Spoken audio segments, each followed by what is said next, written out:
नमस्कार। बहुत बहुत स्वागत है आपका। आप देख रहे हैं न्यूज़ 18 का डिजिटल प्लेटफॉर्म। मैं हूं आपके साथ ऋतु ज्ञानवानी। भाजपा ने ईद पर 32 लाख गरीब मुसलमानों को सौगाते मोदी किट देने की घोषणा की है। इस किट में सेवैयां, खजूर, ड्राई फ्रूट्स, बेसन, घी, डालडा और महिलाओं के लिए सूट के कपड़े होंगे। कुछ लोग इसे बिहार विधानसभा चुनाव से जोड़कर देख रहे हैं, जबकि कुछ का मानना है कि ये मुसलमानों को अपने पाले में करने की पार्टी की लॉन्ग टर्म रणनीति है। कुछ आंकड़ों पर भी नजर डालेंगे, लेकिन उससे पहले खबर की बात करते हैं। तो ईद के मौके पर भाजपा देश भर के गरीब मुसलमानों को बड़ी सौगात देने जा रही है। भाजपा यानी भारतीय जनता पार्टी ने देश भर के 32 लाख गरीब मुसलमानों को ईद के मौके पर सौगाते मोदी किट देने की घोषणा की। ये अभियान भाजपा अल्पसंख्यक मोर्चा द्वारा चलाया जाएगा, जिसके तहत 32,000 पार्टी पदाधिकारी 32,000 मस्जिदों में संपर्क करेंगे। इस पहल का उद्देश्य गरीब मुसलमान परिवारों को ईद की खुशियां मनाने में सहायता करना है, यानी 32-32-32 प्लान।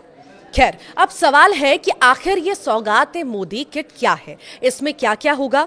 दरअसल सौगात-ए मोदी किट गरीब मुसलमानों को ईद का तोहफा है। गरीब मुसलमान भी अच्छे से ईद मना सके, इसीलिए भाजपा उन्हें ईद मनाने के लिए ये किट दे रही है। इसमें ये ज़रूरी चीज़ें होंगी जिसका इस्तेमाल कर गरीब मुसलमान अपनी ईद मना सकते हैं। सौगात मोदी किट में ईद के लिए ज़रूरी सामान शामिल होंगे, मसलन सेवैयां, खजूर, ड्राई फ्रूट्स, बेसन हुआ, घी, डालडा और महिलाओं के लिए सूट के कपड़े। इसके अलावा किट में कुछ अन्य आवश्यक वस्तुएं भी हो सकती हैं जो त्यौहार के दौरान उपयोगी हो। भाजपा का कहना है कि ये योजना न केवल सहायता प्रदान करेगी, बल्कि मुस्लिम समुदाय को चंद दलालों और ठेकेदारों के प्रभाव से बाहर निकालने में भी मदद करेगी। भाजपा का 25 मार्च 2025 यानी आज से इसकी शुरुआत हुई दिल्ली के गालिब अकादमी से।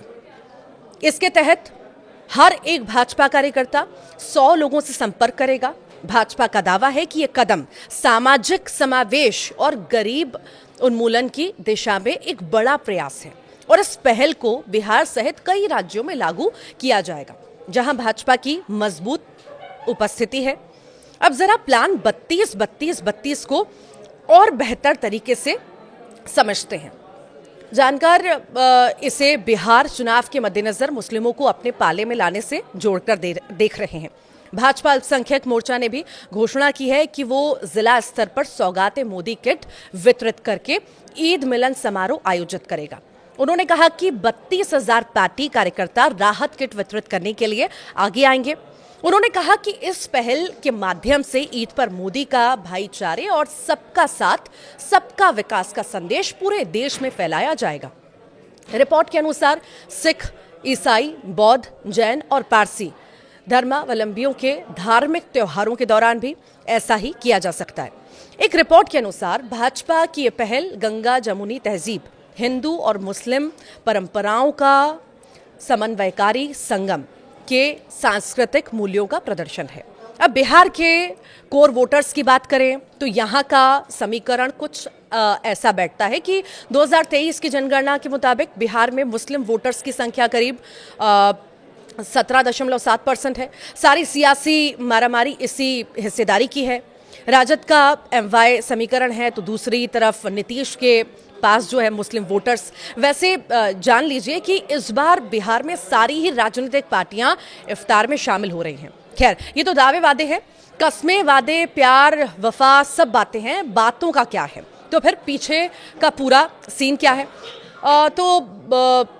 इसे ना सिर्फ बिहार विधानसभा चुनाव से जोड़कर देख रहे हैं जानकार, बल्कि योजना के सहारे मुस्लिम वोटर्स को बीजेपी अपने पाले में करने के लॉन्ग टर्म प्लान पर भी काम कर रही है।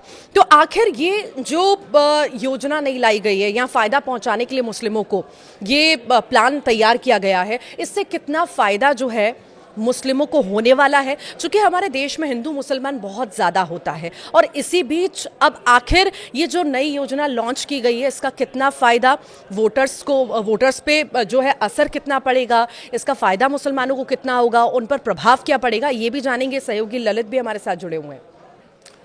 तो किस तरह से ललित आप देख रहे हैं, चूंकि बड़ा फायदा ये मुसलमानों को, आखिर कितना प्रभाव ये डालेगा मुसलमानों पर, और आने वाले विधानसभा चुनावों को भी देखें तो कितना खास असर इस पर दिखेगा? आपने जितना डिटेल में बताया है सौगात मोदी योजना को, ये तय है। ज़्यादातर जो जानकार हैं वो इसे ऐसे ही देख रहे हैं कि बिहार का जो 17% है, तकरीबन 17%, वो किसके हिस्से में जाएगा। पर दरअसल ऐसा लगता है कि बीजेपी इसे लेकर बहुत लॉन्ग टर्म प्लानिंग में है।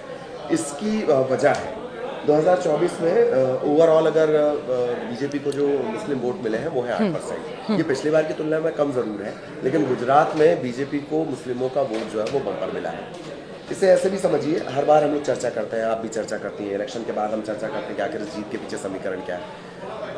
जो मुस्लिम तबका पहले बल्क में वोट करता था, एक बार कह दिया गया, या धर्मगुरु ने कह दिया, मौलवी ने कह दिया, मौलाना ने कह दिया, तो पूरा का पूरा जत्था जाकर एक पर्टिकुलर जगह वोट करता था। लेकिन 3 तलाक के बाद उस वोट में सेंध लगी है। महिलाएं बोल तो देती हैं कि हम वोट कर रहे हैं, लेकिन कहीं ना कहीं बीजेपी की तरफ वो वोट ट्रांसफर हुआ है। एक 2024 के बाद जो पोस्ट सर्वे हुआ, उसमें एक प्रोफेसर हिलाल अहमद, उन्होंने कहा है कि बीजेपी को अगर 8% वोट भी मिल रहे हैं तो बहुत बड़ी बात है। 2024 के चुनाव के बाद बीजेपी को अगर 8% वोट भी मिल रहे हैं। अब पार्टी सौगात मोदी को लेकर सिर्फ एक बात, बिहार का जो मुस्लिम वोटर है वो डेडिकेटेडली नहीं है किसी के प्रति। जैसे पश्चिम बंगाल का जो मुस्लिम वोटर है वो एक तरफा वोट करता है, ममता दीदी के पास उसका वोट जाता है, बनर्जी के पास। लेकिन बिहार का जो वोटर है वो बटा हुआ है, मुस्लिम वोटर। लालू यादव MY समीकरण, मुस्लिम समीकरण जो है, इसके अलावा जो इनके वोटर हैं, नीतीश के जो कोर वोटर है मुस्लिम और कुर्दी समाज, इस तरह से जो बिहार का वोटर है वो बटा हुआ, और इन सब में खेल करते हैं असदुद्दीन ओवैसी। अब जब ये जो योजना होगी, अच्छा इसमें भी एक दिलचस्प है कि इसमें भी है पसमानदा यानी गरीब मुसलमान, और अशराफ यानी कि थोड़े समृद्ध मुसलमान। समृद्ध मुसलमान बीजेपी की तरफ है, लेकिन अब आप सोचिए कि जब 32 लाख किट बांटी जाएंगी, पूरे ओवरऑल देश में प्रोग्राम होगा, तो जब ये 32 लाख किट बांटी जाएंगी तो वो जो पसमानदा का वोट बैंक है, कहाँ का, बिहार का, वो तो आएगा ही आएगा, शिफ्ट होगा। और पूरे जो असर है इसका पूरे देश पे होगा। दूसरा, उत्तर भारत के राज्यों में बीजेपी एक सैचुरेशन पॉइंट में है, जानकार ये भी कह रहे हैं। लेकिन अगर आपको दूसरे राज्यों में जाना है, खासतौर पर दक्षिण में, तब चंद्रबाबू नायडू, उसका कोर वोट बैंक क्या है, उसके वोट बैंक में भी मुस्लिम है। या तमिलनाडु की बात कर ली जाए, केरल की बात कर ली जाए, पार्टी जहां उम्मीद देख रही है वहां पर मुस्लिम है। तो ये तय है कि मुस्लिम हिस्सेदारी बढ़ानी है। इन सब के बीच आपने देखा होगा बयान किस तरीके से बदले हैं। अचानक से आपने देखा मोहन भागवत एक दिन आकर कहते हैं कि हिंदुस्तान में रहने वाला कोई मुसलमान नहीं है, वो तो हिंदू ही है, जो हिंदुस्तान में रहता है वो हिंदू है। और आपने देखा होगा लैंग्वेज थोड़ी सी सॉफ्ट हुई है, चुनाव टू चुनाव ये लैंग्वेज थोड़ी सॉफ्ट हो जाती है। मैं इलेक्शन कैंपेन की बात नहीं कर रहा हूँ, पर चुनाव टू चुनाव जो है लैंग्वेज सॉफ्ट होती जाती है। तो ये जो टारगेट किया गया है, ये जो कहा जा रहा है कि जो मोदी किट बांटी जा रही है, सौगात है मोदी किट, मेरा ये मानना है, ज्यादातर जानकार ये कह रहे हैं, उनके हवाले से मैं आपको बात बता रहा हूँ कि पहले जो कुनबे के हिसाब से वोट होता था उसमें सेंध लगा ली गई है 3 तलाक के बाद से। अब कोशिश ये है कि मुस्लिम वोटर इनके पास आए।